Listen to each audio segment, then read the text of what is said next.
Dosa yang paling menghalang satu orang untuk masuk syurga dan dapat redha Allah, dosa dengan manusia. Hati-hati ambil hak orang.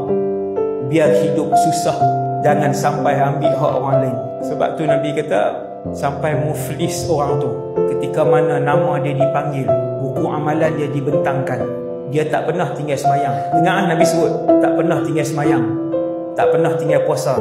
Satu kumpulan di padang mahsyar, nama dia kumpulan geng muflis. Cuma yang peliknya, mereka ni tak pernah tinggal semayang, tak pernah tinggal puasa Ramadan, tak pernah tinggal zakat.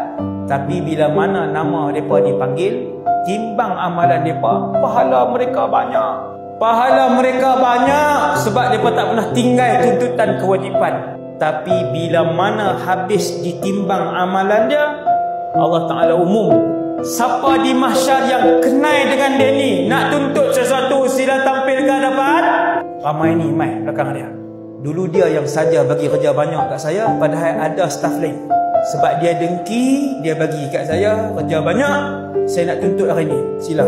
Allah pun arah malaikat ambil pahala dia ni, hak kena timbang ni, bagi kat kawan tu. Sebab dia zalim, dia zalim kawan tu. Berapa tahun? 12 tahun dia nanya saya, wahai Allah, saya sabar. Wahai Allah, saya nak tuntut hari ni. Dua beradik akan berseteru dan berperang di mahsyar. Tak kira dah adik-beradik waktu tu. Seorang ayah akan berperang dengan anaknya di mahsyar. Berperang ni yang ni, yang ni. Dia tak kira dah tu pak dia ke tu anak dia tak kira. Sebab tu hati-hati dengan dosa orang. Jangan ambil hak orang, jangan kutuk orang.